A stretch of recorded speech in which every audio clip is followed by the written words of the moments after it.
ठाकुर जी ने मन में विचार किया कि एक ऐसा स्वरूप प्रकट हो जहां ये कोई भी प्रतिबंध ना हो, कृपा पर प्रतिबंध नहीं, दया पर प्रतिबंध नहीं, आनंद में प्रतिबंध नहीं, प्रसन्नता में प्रतिबंध नहीं, नित्य विलास में प्रतिबंध नहीं।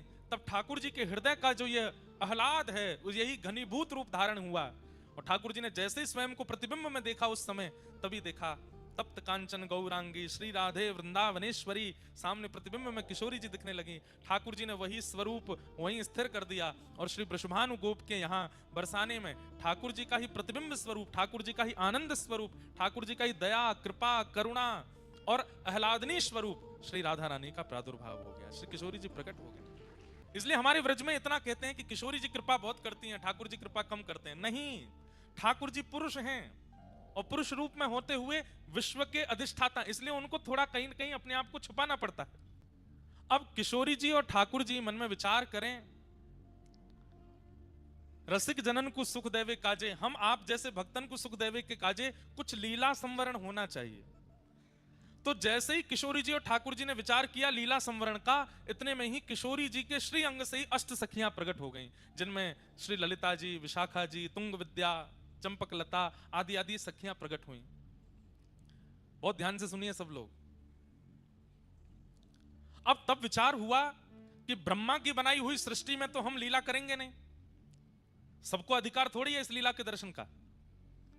ठाकुर जी की निकुंज रस, निवृत्त निकुंज रस की लीला का हम आप जैसे लोग दर्शन नहीं कर सकते। क्यों? क्योंकि हम लोग तुच्छ प्रेम को देखते हैं सिनेमाओं में जाकर के, ऐसे प्रेम का दर्शन करते हैं जो काम से प्रकट होता है, जो वासना से प्रकट होता है, जो शरीर इंद्रियों से प्रकट होता है। उस प्रेम को, वो प्रेम है नहीं, पर उस वासना के भोग वृत्ति को देखने के बाद अगर हम प्रिया प्रियतम की निकुंज लीला का अनुभव करना चाहते हैं तो फिर हमारे मन में कहीं ना कहीं दोष आ जाएगा।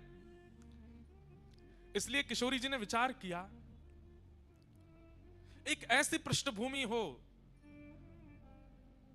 जिसमें संसार के विकार प्रवेश ना कर सके, वहां लीला हो।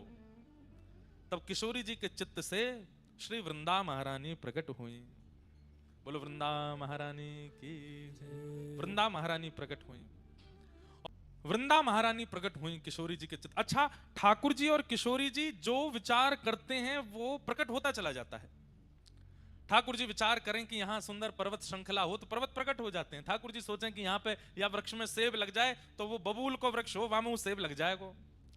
ठाकुर जी की चिंतन से सब लीलाएं होती हैं। तो किशोरी जी ने विचार किया ऐसी भूमि हो, ऐसा सघन वन हो जहां सबके प्रवेश का अधिकार ना हो और प्रिया प्रियतम सखियां सहचरियां नित्य विलास कर सकें। तब वृंदा महारानी प्रकट हुई और वृंदा महारानी ने कहा, हे श्यामाजू, मुझ पे कृपा करो, आप आज्ञा करें तो मैं दिव्य रूप धारण करके सघन वन बन जाऊं और जहां आप और श्री श्याम सुंदर दोनों लीला विहार करें।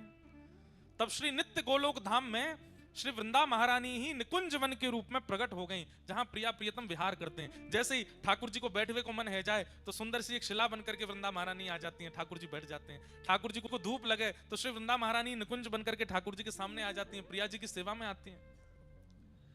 श्री प्रिया प्रियतम के नित्य विहार के लिए श्री वृंदा महारानी प्रकट हो गई और प्रकट होकर के भूमि रूप में, वायु रूप में, वृक्ष रूप में, वल्लरी रूप में, सब रूपों में वृंदा महारानी प्रकट हो गई। इसलिए हमारे वृंदावन की उपासना में श्री वृंदा यानी कि तुलसी देवी की उपासना प्रधान है, क्योंकि इनकी उपासना किए बिना निकुंज का अनुभव नहीं हो सकता। ये निकुंज है ही है, इनके भीतर ही ठाकुर जी रमण करते हैं। अब जब ठाकुर जी गोलोक धाम में हैं तब तो सब आनंद है, लेकिन अब ठाकुर जी को पृथ्वी पर आना है लीला संवरण करने के लिए। ठाकुर जी प्रकट कैसे होंगे, लीला बन गई। किशोरी जी प्रकट कैसे होंगी, लीला बन गई। सखियां प्रकट कैसे होंगी, सब लीला बन गई। लेकिन वृंदा महारानी कैसे प्रकट होंगी? ठाकुर जी बोले सामान्य रूप से वृंदा महारानी प्रकट नहीं होंगी, क्योंकि वृंदा महारानी केवल प्रिया प्रियतम को सुख विलास देने के लिए नहीं, जन्म जन्मांतर कल्प कल्पांतरों के पापी जीवों के पाप को नष्ट करने के लिए भी श्री वृंदा महारानी होंगी। इसलिए इनका प्राकट्य भूमि पर सामान्य रूप से नहीं होना चाहिए, उसके लिए तो एक विशेष क्रिया होनी चाहिए, एक विशेष लीला होनी चाहिए। तो भूमि पर वृंदा महारानी कैसे आई, उसकी यह लीला है। कथा प्रारंभ होती है, देवराज इंद्र एक बार बृहस्पति गुरु के साथ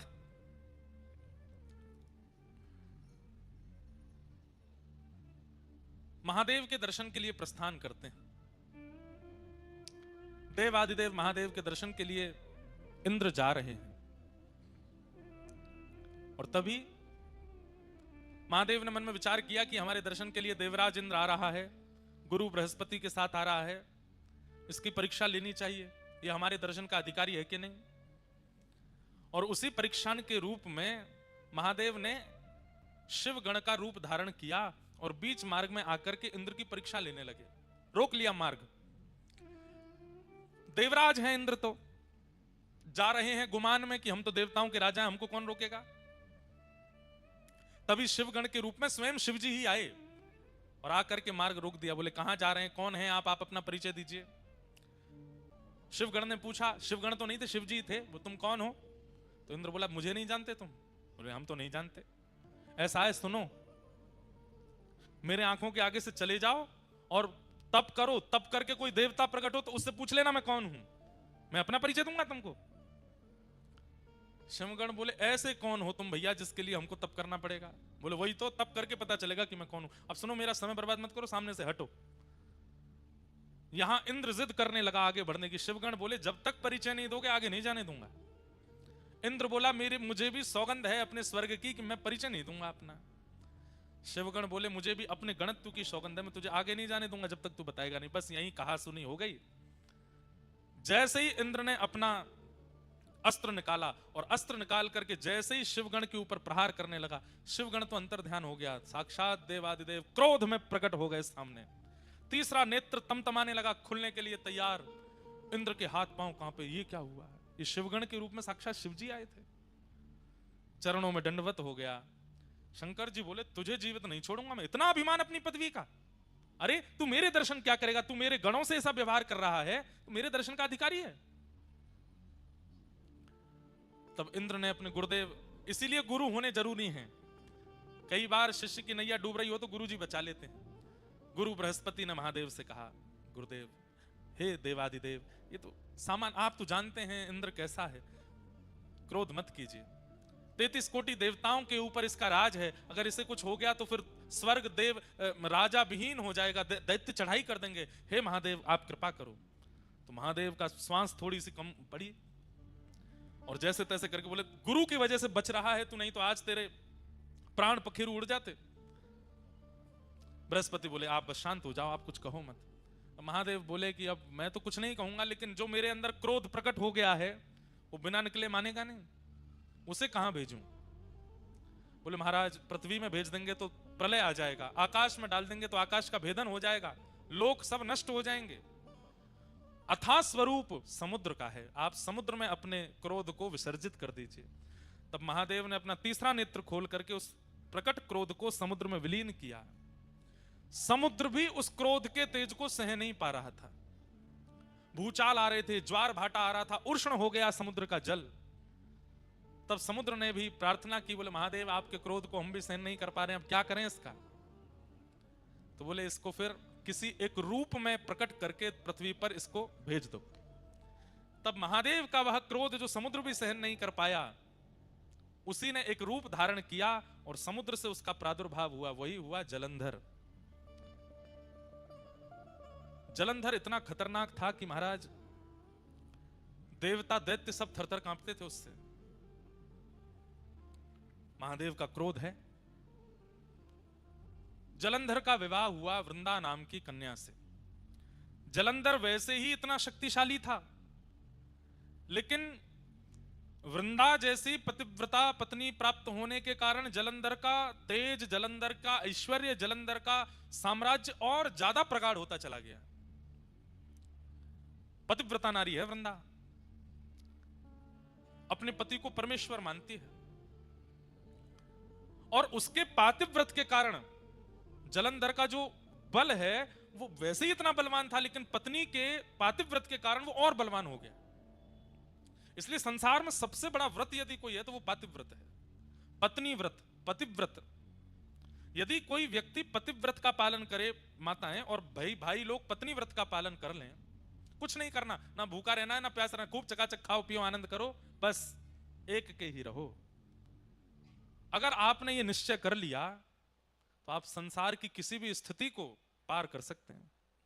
अरे कहां तक कहें, अगर यमराज आ गए पति को लेने के लिए और पत्नी पातिव्रत धर्म का पालन करती है, भले ही पति में लाख दुर्गुण हैं, लेकिन पत्नी पातिव्रत नियम से रहती है, तो उस समय यमराज भी अगर पति को लेने आएंगे तो यमराज भी उसके पति को छू नहीं सकते, पहले पत्नी से आज्ञा लेंगे, हम ले जा सकते हैं इसको। कौन पत्नी चाहेगी कि मेरा पति जाए? कोई नहीं चाहती। सीधी बात, यमराज भी पति का स्पर्श नहीं कर सकते अगर पत्नी पतिव्रता है तो। पत्नी का स्पर्श यमराज नहीं कर सकते अगर पति पत्नी व्रता है तो। इतना बड़ा व्रत है। हम दुनिया भर के व्रत करते हैं, पर इस व्रत में कहीं ना कहीं छूट जा रहे हैं। अब सुनिए, वृंदा का ऐसा पातिव्रत, पर देवताओं ने विचार किया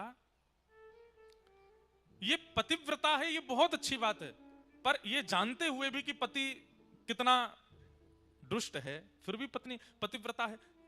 तो ब्रह्मा आदि देवताओं ने कहा कि भैया वृंदा अपने पतिव्रत का पालन नहीं तोड़ सकती।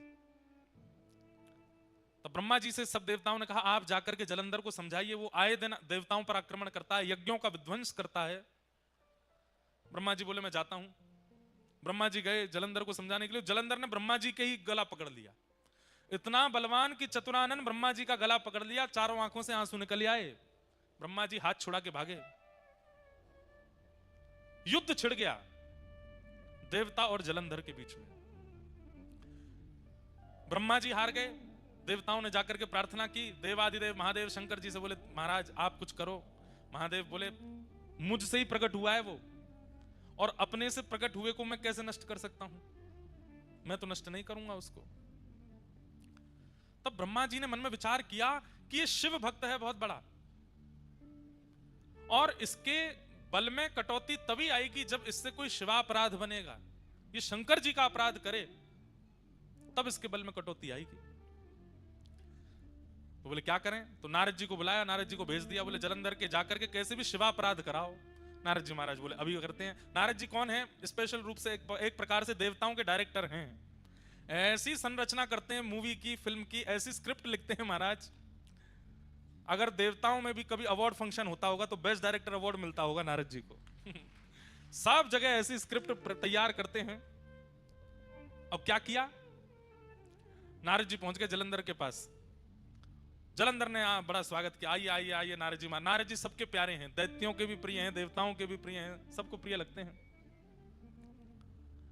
नारद जी महाराज पहुंचे। नारद जी ने जाकर के कहा जलंधर,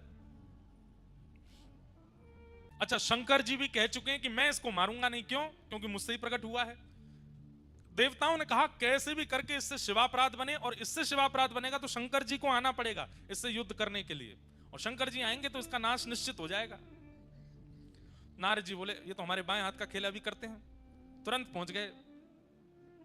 नारद जी जैसे ही पहुंचे, जलंधर ने प्रणाम किया, पूरी सभा खड़ी होकर के दंडवत करने लगी, जय हो नारद जी महाराज को प्रणाम। नारद जी बोले और जलंधर सब आनंद मंगल। बोले भगवान सब आपकी कृपा है, देखिए ना मेरा दशों दिशाओं में कैसा यश हो रहा है, देवता थरथर कांपते हैं मेरे कारण। मैं स्वर्ग की ओर दृष्टि कर लेता हूं तो स्वर्ग में भूचाल आ जाता है, मैं चाह जाऊं तो समुद्र में लहरें नहीं आती, मैं चाह जाऊं तो सूर्य उदय नहीं होते, मैं चाह लूं तो 7 दिन तक चंद्रमा को प्रकाश देना पड़ता है, शीतलता देनी पड़ती है। आपकी कृपा से सब कुछ है भगवान, कोई कमी नहीं है मेरे पास में। नारद जी बोले नहीं, तुम्हारे पास सब कुछ है, बस एक नहीं है। बोले क्या? अति सुंदर पत्नी नहीं है तुम्हारे पास। जलंधर बोला अरे मेरी पत्नी वृंदा, आपने देखा नहीं उसको कितनी सुंदर है? बोले ठीक है सुंदर है तुम्हारी वृंदा पत्नी, पर इससे भी लाख गुना ज्यादा सुंदर एक है, वो तुम्हारे पास नहीं है। जलंधर तुरंत खड़ा हो गया, किसके पास है आप कहिए, और आप यहीं बैठे रहिएगा, मैं अभी लेके आऊंगा। बोले देव आदिदेव महादेव के बगल में विराजमान श्री पार्वती जी, वो है सबसे सुंदर। जलंधर पहले तो रुक गया, वे तो मेरे इष्ट हैं, मुझे उन्होंने प्रकट किया है, मैं उनकी पत्नी कैसे ला सकता हूं? जैसे ये थोड़ा संकोच में आया, नारद जी उठने लगे, बोले हमको पता था अभी तुम्हारी इतने दिग्गज नहीं हुए तुम। ठीक है, तुम्हारा बल है, तुम्हारा प्रकाश है, तुम योग्य हो, पर इतने अभी नहीं हुए हो। नहीं नहीं नहीं नहीं, आप रुकिए, बैठिए, मेरे इष्ट हैं तो क्या हुआ, सब पर विजय प्राप्त कर ली, अब इष्ट पर ही विजय प्राप्त करूंगा। और तुरंत महाराज अपनी तलवार सेना लेकर के सीधा, सबसे पहले तो उसने शुंभ निशुंभ को भेजा, जाओ जाकर के महादेव से कह दो मैं उनकी बड़ी प्रार्थना करता हूं, मैं उनको बहुत मानता हूं, मुझे युद्ध नहीं करना, वे मेरे राजी राजी अपनी पत्नी मुझे हवाले कर दें, मैं युद्ध नहीं करूंगा। शुंभ निशुंभ गए, प्रतीक्षा करता रहा, 5-6 दिन हो गए, पूछा, बोले भैया कहां है हमारे वो दोनों गण गए थे? तो बोले वो लौट के ही नहीं आए, महादेव ने मार दिया उनको। अच्छा, इसका मतलब ये भयभीत नहीं है मेरे प्रकोप से, मेरे बल से, मुझे बताना पड़ेगा। और तुरंत महादेव पर भी चढ़ाई कर दी, युद्ध करने लगा, महादेव से युद्ध करने लगा। है तो स्वयं महादेव का ही तेज, महादेव का ही क्रोध। अब यहां महादेव के अंदर भी क्रोध है, और वह क्रोध किससे लड़ रहा है? अपने ही उतने ही बलशाली क्रोध से लड़ रहा है। जितना बल, जितना पराक्रम, जितना तेज, जितना योग्य महादेव का क्रोध है, उतना ही योग्य तो वह भी है, क्योंकि वो वही तो है जिससे वो लड़ रहे हैं। महादेव लड़ते लड़ते बोले भैया ये हमारा क्रोध ही तो है, दोनों 100 नंबर के ही हैं हमारे अंदर जो क्रोध है, और ये वही एक ही बात है, ये 1% भी कम हो तो इससे युद्ध किया जाए, ये पूर्ण परिपूर्ण वही है जो मेरे अंदर क्रोध है। तब सब देवता बोले अब तो एक ही उपाय है। बोले क्या? नारायण के पास चलो। तब शंख चक्र गदा पद्मधारी नारायण के पास गए और कहा भगवान अब आपको युद्ध भूमि में आना पड़ेगा, आप ही इसका नाश कर सकते हो, ब्रह्मा जी भी कर चुके, महादेव तो कर ही रहे हैं, अब आप हो आओ। नारायण बोले अभी आते। शंख चक्र गदा पद्म धारण करके चतुर्भुज रूपधारी जैसे ही नारायण प्रकट हुए, जलंधर ने जैसे ही नारायण भगवान का दर्शन किया, तुरंत अस्त्र शस्त्र छोड़ दिए, चरणों में गिर गया, बोले जय हो जीजाजी प्रणाम। भगवान बोले ये क्या बोला? अब हमारे ठाकुर जी तो बड़े करुणावतार हैं, जैसे ही जीजाजी कहा ठाकुर जी ने तो अस्त्र शस्त्र अंतर ध्यान कर दिए। बोले भैया सब देवताओं क्षमा करो। बोले क्यों? साले साहब हैं हमारे। पर स्वयं भगवान ही बोले ए जलंधर तू हमको जीजा बोला क्यों, पहले ये तो बता। अरे महादेव का जब क्रोध प्रकट हुआ इंद्र के ऊपर, और जब वह क्रोध इंद्र पर ना डाल पाए तो कहां भेजा उस क्रोध को? बोले समुद्र में। और आपकी पत्नी लक्ष्मी जी कहां से प्रकट हुई है? बोले समुद्र से। तो इस नाते में भैया हुआ ना उनका, आप मेरे जीजाजी हो गए। नारायण भगवान बोले भाई बढ़िया संबंध निकाला। देवताओं से कहा भैया आई एम सॉरी, अब इसको नहीं मारेंगे हम, ये तो हमारा साला है। अच्छा उसने जीजाजी कहकर के प्रणाम जो किया तो लक्ष्मी भी प्रकट हो गई। अरे मेरे भैया, देवता तो बड़े भयभीत हो गए, बोले कि भाई अब क्या होगा। तुरंत ले गए नारायण भगवान को अपने घर में जाकर के स्थापित कर दिया। जलंधर ने पत्नी से कहा देवी तुम नित्य मेरी आराधना करती हो, अपना पातिव्रत धर्म का पालन करती हो, अब उसमें इनकी भी आराधना करो। अब जलंधर की स्थिति हो गई, वो और ज्यादा बलशाली हो गया। क्यों? नारायण कृपा हो गई उसके ऊपर। सब देवता बोले भैया सब प्रकार के तरीके अपना लिए, कोई काम नहीं आया। तब देवताओं ने भगवान की स्तुति गाई और कहा भगवान अगर इसका नाश नहीं हुआ तो पृथ्वी नष्ट हो जाएगी कुछ दिनों में। पृथ्वी नष्ट नहीं, आप विचार कीजिए, जो अपने इष्ट अपने प्रकटकर्ता महादेव से युद्ध करने के लिए खड़ा हो सकता है, कल को वो आपसे युद्ध नहीं करेगा। अरे इसका बल जितना बढ़ता चला जाएगा, ये उतना ही अपने आप को श्रेष्ठ मानता हुआ सब पर हावी हो जाएगा, और एक दिन भगवान पदवी प्राप्त करने के लिए भी कुछ भी कर बैठेगा। इसका नष्ट करना बहुत जरूरी है। तो भगवान ने मूल बात बताई। क्या बात? ध्यान से सुनिएगा। बोले ना तो महादेव का क्रोध इसके काम आ रहा है, ना ही ब्रह्मा जी की कृपा इसके काम आ रही है, ना ही मेरे इसके घर में विराजने से इसका बल बढ़ रहा है। इसके बल का मूल स्रोत है इसकी पत्नी का पातिव्रत। देवताओं को भगवान ने समझा दिया। बोले कितना बड़ा व्रत है पातिव्रत। एक पत्नी यदि पतिव्रता हो जाती है तो तीनों देव लग जाते हैं उसको हराने में, लेकिन उस व्यक्ति का बाल बांका नहीं कर पाते। ये पातिव्रत का बल है, और इसका पातिव्रत जब तक नष्ट नहीं होगा तब तक इसका कुछ नहीं बिगाड़ पाएंगे। पातिव्रत नष्ट नहीं करना है, पर अगर व्रत से किसी गलत व्यक्ति का बल बढ़ रहा है तो उस व्रत को समाप्त करना पड़ता है। क्या करें? तो भगवान बोले अब हमको वृंदा को उसके पातिव्रत व्रत का फल देना है। और पातिव्रत व्रत का फल क्या है कि पति रूप में साक्षात ठाकुर जी प्राप्त हो जाएं। ये पातिव्रत व्रत का फल है। और पातिव्रत व्रत के फल के रूप में जलंधर का रूप धारण करके स्वयं श्रीमन नारायण वृंदा के समीप आ गए।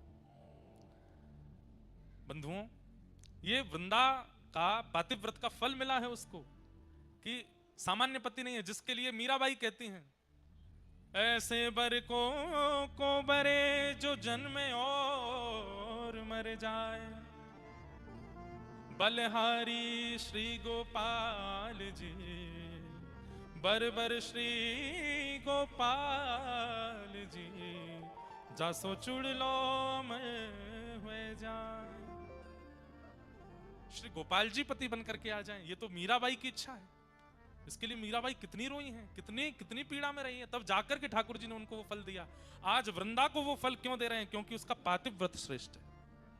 और भगवान ही जलंधर के रूप में आकर के वृंदा के सामने खड़े हो गए। और जैसे ही अपने पति के अलावा अन्य की चरणों में प्रणाम करके उनका तिलक किया, उनकी आरती उतार करके, न्यौछावर करके, जल उबार करके, प्रसाद पवा करके उच्छिष्ट पाया, वहां जलंधर जिसके लिए वो पातिव्रत करती थी उसका बल क्षीण होने लगा। क्यों? क्योंकि अब एक प्रकार से जिसके लिए व्रत था, जिसके लिए नियम था, जिसको निहारती थी, जिसके लिए सब कुछ करती थी, वो तो अब ठाकुर जी बन के आ गए ना, तो ठाकुर जी के लिए हो गया। जैसे ही ठाकुर जी के लिए व्रत हुआ, जलंधर के लिए जो व्रत हो रहा था उसका नाश हो गया। और वहां रणभूमि में देवताओं के द्वारा जलंधर का वध हो गया। जलंधर का सर धड़ से अलग हुआ और सर से धड़ से सर अलग होकर के सीधा आके पड़ा वृंदा की गोद में। जैसे ही अपने हाथ में गोद अपने पति का मुख देखा, देख करके विचलित हो गई। सामने देखा तो सामने जलंधर बैठा है और गोद में देखा तो मुखमंडल है। तुरंत रोने लगी, आप कौन हैं? मुझे अपना रूप दिखाइए। तुरंत शंख चक्र पद्मधारी ठाकुर जी प्रकट हो गए। वृंदा, तेरे पातिव्रत से प्रसन्न होकर के मैंने तुझे फल दिया, तेरे पति रूप में मैं ही आया हूं। वृंदा बोली, मेरा सौभाग्य कि आप मेरे पति रूप में आए, लेकिन आप छल करके क्यों आए? आप अपने वास्तविक रूप में आकर के मुझे स्वीकार कर लेते। मेरे पति का रूप धारण करके आपने मेरे पातिव्रत को नष्ट क्यों किया? ठाकुर जी बोले, अगर हम वास्तविक रूप में आते तो तुम इतनी बड़ी पतिव्रता हो कि हमको स्वीकार ही नहीं करते, इसलिए हमको तुम्हारे पति का रूप धारण करके आना पड़ा। और सही बात, मूल बात तो यह है वृंदा, तुम्हारे पातिव्रत के कारण तुम्हारे पति का बल इतना प्रकट हो चुका था कि वो पूरे पृथ्वी का, पूरे ब्रह्मांड का नाश कर देता, इसलिए तुम्हारा पातिव्रत टूटना बहुत आवश्यक था। वृंदा बोली, आपने मेरा पातिव्रत नष्ट कर दिया। बोले जी, अब मैं आपको श्राप देती हूं। क्या? आप पत्थर बन जाओ, आप एक शिला का रूप धारण कर लो।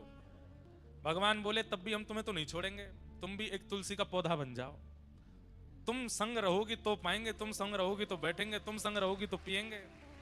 क्योंकि तुम्हारे पातिव्रत से प्रसन्न होकर हमने तुमको अब चुन लिया है। अब तुम चाह करके भी हमसे दूर नहीं जा पाओगी। हमारे बिना तुम नहीं रहोगी और तुम्हारे बिना हम नहीं रहेंगे। भगवान एक लीला में कितनी लीलाएं प्रकट करते हैं हम नहीं जानते। एक वैश्या ने भगवान के लिए तप किया और तप करके जब भगवान प्रकट हुए तो भगवान से वरदान मांगा। जैसे श्री यशोदा जी को आप सुख देते हैं, उनकी कोख से आप जन्म लेते हैं, जैसे कौशल्या जी के गर्भ से आप जन्म लेते हैं, ऐसे ही मेरे गर्भ से भी आपका जन्म हो, ऐसी कृपा कर दो। भगवान बोले, कौशल्या जी के गर्भ से, यशोदा जी के और देवकी मैया के गर्भ से तो हम एक ही बार जन्मे, पर हम तुम पर कृपा करते हैं कि हम तुम्हारे गर्भ से जन्म लेते ही रहेंगे। एक जन्म नहीं, अनेक जन्म होंगे। कैसे? बोले, तुम गंडकी नाम की नदी बनोगी और वृंदा के श्राप से हम शालिग्राम बनेंगे। और जब तक पृथ्वी पर सूर्य चंद्र हैं, जब तक पृथ्वी का अस्तित्व है, तब तक गंडकी में से हम प्रकट होते ही रहेंगे, आते ही रहेंगे, जीव मानव पर कल्याण करते रहेंगे। तो यहां वृंदा ने श्राप दिया कि आप पाषाण बन जाओ। सब घबरा गए। ठाकुर जी बोले, बिल्कुल चिंता मत करो, ये भैया सब हमारी लीला ही है। ये पाषाण का श्राप देगी तभी उस वैश्या के वरदान को हम पूर्ण कर पाएंगे। वो नदी बनकर के गंडकी आ गई, अब हम जा रहे हैं, हम शालिग्राम बन के आएंगे, लेकिन हमारी भी शर्त है। क्या? तुम भी एक तुलसी का झाड़ बनोगे और जब तक तुम नहीं पधराई जाओगी तब तक हम प्रसाद नहीं पाएंगे, तब तक हम जल नहीं पिएंगे, तब तक हम कुछ भी नहीं करेंगे। अरे आसन पर भी जब तुम रखी जाओगी तो ही बैठेंगे, तो नहीं बैठेंगे। एक क्षण के लिए भी तुलसी शालिग्राम जी से दूर नहीं होती। ये भगवान ने वरदान दिया। एक राक्षस ने भी भगवान की तपस्या की, तपस्या करके ठाकुर जी से मांगा, भगवान जब प्रकट हो गए वरदान मांगो क्या चाहिए। राक्षस बोला, प्रसन्न हासा रुडलो चलो लसत, जब आप ठाकुर जी मुस्कुराते हैं तो आपके गाल बड़े प्यारे लगते हैं मुझको। राक्षस मांग रहा है। भगवान बोले तो वरदान तो मांगो क्या चाहिए। बोले कि प्रभु मैंने बहुत कुछ खाया अपने जीवन में, बड़े बड़े जीव खा लिए, बड़े बड़े जंतु खाए, मानव भी खाए, देवता दैत्य भी खाए, अब आपको खाने का मन कर रहा है। भगवान बोले तू मुझे खाने के लिए तपस्या कर रहा था। बोले हाँ, मुझे पता चला कि आप मिलते नहीं हो, आप तभी प्रकट होते जब आप कोई तप करता है, तो मैंने इसीलिए तप किया 1000 वर्ष तक कि आप प्रकट हो जाए तो मैं वरदान में आपको खाने के लिए मांगू। भगवान बोले वाह भैया, कैसे खाओगे। बोले आ जाओ मेरे पास, आपको लेकर के खाना शुरू करूं, आपके गाल पहले खाऊंगा, आपके हाथ फिर खाऊंगा, फिर चरण खाऊंगा। ठाकुर जी बोले भैया देखो इस रूप में तो संभव नहीं है, तुम अगर हमारे पास आए भी तो इतनी योगनियां, इतनी शक्तियां चारों तरफ हमारे रहती हैं कि तुम जल करके नष्ट हो जाओगे, तुम्हारी इच्छा पूरी करेंगे। बोले क्या। कालांतर में तुम एक कीड़ा बनकर के गंडकी नदी में जाओगे और जब हम वहां शालिग्राम बनकर के आया करेंगे तुम हमें ही खाया करोगे, उसी से ही हमारे अंदर रूप प्रकट होने लग जाएंगे, तुम्हारी इच्छा पूरी हो जाए, खूब खाना, झिक करके खाना। तो गंडकी में, शालिग्राम जी में कभी कभी आकृतियां प्रकट हो जाती हैं, वो आकृतियां उस राक्षस को ही शाप दिया भगवान ने खाने का, वो खाता है ठाकुर जी को। हमारे ब्रज में तो एक पद गाते हैं, पद गाते हैं मतलब उस भाव से गाते हैं होली में, खा जाऊं तेरो गाल बड़ो मीठो, खा जाऊं तेरो, हारे खा जाऊं तेरो, हम्बे खा जाऊं तेरो। जब ठाकुर जी गाल में लाल लाल गुलाल लगा करके आते हैं तब गोपियां गाती हैं, लाला इतना चोखो लग रहा है, ऐसा मन कर रहा हो तेरो गाल खा जाएं। ये प्रेम के भाव में, जैसे छोटे बालक होते हैं गदमदरा से, उनको देख के मन होता है, मन ऐसा करे या खा जाए, या कि हाथन ने खा जाए, पामन ने खा जाए, इतना बढ़िया। ऐसे ठाकुर जी के लिए तो एक राक्षस ने मांगा कि मैं आपको खाऊं, तो ठाकुर जी उसके लिए शालिग्राम बन गए। बोले खाना। तो कितनों की इच्छा पूर्ति एक श्राप से हुई। वृंदा ने श्राप दिया कि आप पाषाण बन जाओ, भगवान बोले ठीक है। एक वैश्या ने वरदान मांगा था तो उसके गर्भ से हम जन्मेंगे, वो गंडकी बनेगी और हम शालिग्राम। एक राक्षस ने मांगा था कि वो खाना चाहता है तो वो भी पेंडिंग बैठा है, कब उसको वरदान पूरा करें, शालिग्राम रूप को ही खाया करेगा वो। लेकिन वृंदा देवी तुम हमसे दूर नहीं रह पाओगे। अच्छा ये तो केवल एक कथा थी, पर वास्तविकता भूमंडल पर वृंदा को प्रकट करने के लिए कोई चाहिए। जैसे राम जी को आने के लिए दशरथ और कौशल्या चाहिए, ठाकुर जी को आने के लिए देवकी वसुदेव चाहिए। विश्व का कल्याण करने वाली बंधुओं, दो ऐसे रत्न हैं हमारी पृथ्वी पर, इन रत्नों का नित्य आश्रय लेने वाला व्यक्ति कभी यमलोक के दर्शन नहीं करता। उसमें पहला श्री गौ माता और दूसरी वृंदा देवी तुलसी महारानी। इनका नित्य दर्शन करने वाले को कभी यमलोक का दर्शन नहीं होता। तो वृंदा तो ठाकुर जी की ही हैं। अभी सुनिएगा कथा, वो तो आना चाहती है पृथ्वी पर, श्री कृष्ण आएंगे तो लीला के लिए वृंदा को प्रकट होना है, पर वृंदा ऐसे सामान्य रूप से प्रकट नहीं होगी, उसके लिए पृष्ठभूमि चाहिए। ऐसे कोई कौशल्या जैसी, कोई देवकी जैसी, कोई यशोदा जैसी मां चाहिए। तो भगवान ने जलंधर की पत्नी वृंदा को माध्यम बनाया। क्यों? श्राप देने के बाद में वृंदा ने प्रण लिया कि मैं अब अपने पंच भौतिक देह को नष्ट कर दूंगी। और जैसे ही वृंदा ने अपने शरीर को जलाकर के भस्म बनाया, भस्म जैसे ही बनी, ठाकुर जी ने गोलोक धाम की ओर देखा और श्री गोलोक धाम से श्री वृंदा देवी की मंजरियों को लाया गया। और भगवान ने कहा अब पृथ्वी पर सबसे शुद्ध तुलसी के प्राकट्य होने की अगर कोई पृष्ठभूमि है, कोई मिट्टी है, कोई रज है, तो वो वृंदा, पातिव्रती वृंदा की ये शरीर की जो भस्म है ये है। इसमें इन मंजरियों को बो दो। जैसे ही तुलसी की मंजरियां उस भस्म में बोई गईं, उसी भस्म से, उसी रज से जो पतिव्रता नारी वृंदा थी उसके शरीर की रज से जो प्रकट हुई वही है श्री तुलसी महारानी। बोलो तुलसी महारानी की जय। भगवान बोले अब मंगल होगा विश्व का, विश्व का मंगल करने वाली अब तुलसी जी गोलोक धाम से भूमि पर प्रकट हो चुकी हैं। सामान्यतया तुलसी जी को नहीं लाया गया, तुलसी जी के लिए कितना बड़ा योजना बनाई गई। बोले अखंड पतिव्रता नारी होगी, उसके कोख से तुलसी जी प्रकट होंगी। पर तुलसी जी क्योंकि एक वृक्ष के रूप में प्रकट होने वाली हैं, तो इनके लिए कोख क्या है? रज। कोख क्या है? मिट्टी। और वो कैसे बने? बोले पतिव्रता नारी जब अपने शरीर का त्याग करके रज बन जाएगी तो उससे प्रकट होंगे तुलसी।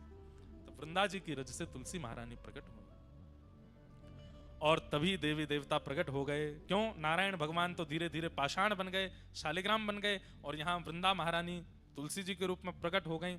तुरंत देवी देवता आए, आकर के गठबंधन किया और तुलसी शालिग्राम जी का विवाह कर दिया। आज तुलसी शालिग्राम विवाह महोत्सव भी है, तुलसी शालिग्राम जन्म महोत्सव भी है। आज शालिग्राम जी की जन्म तिथि भी है, तुलसी जी की जन्म तिथि भी आज ही के दिन प्रकट हुई है, आज ही के दिन इनका प्रादुर्भाव हुआ है। ऐसी वृंदा महारानी तुलसी महारानी को हम बारंबार प्रणाम करते हैं, शालिग्राम प्रभु को हम बारंबार वंदन करते हैं। बंधुओं, हमारे कई शास्त्रों के अनुसार माताएं शालिग्राम जी की पूजा नहीं करती, पर माताओं को विशेष रूप से तुलसी जी की पूजा करने का अधिकार है। भाई लोग शालिग्राम जी की पूजा करें और माताएं तुलसी जी की आराधना करें, शालिग्राम जी से भी अधिक फल मिलता है तुलसी जी की पूजा करने से। कहते हैं जिस घर में तुलसी जी विराजमान होती हैं उस घर में कभी यमराज नहीं जाते। जिस घर में तुलसी जी की आराधना होती है विधिवत रूप से, उस घर में पितरों को तर्पण आदि किया जाता है, पितरों का पिंडदान आदि किया जाता है, पर वास्तविकता में जिस घर में तुलसी हरी भरी खूब मात्रा में विराजमान होती हैं उस घर के पितृ मुक्त हो ही जाते हैं।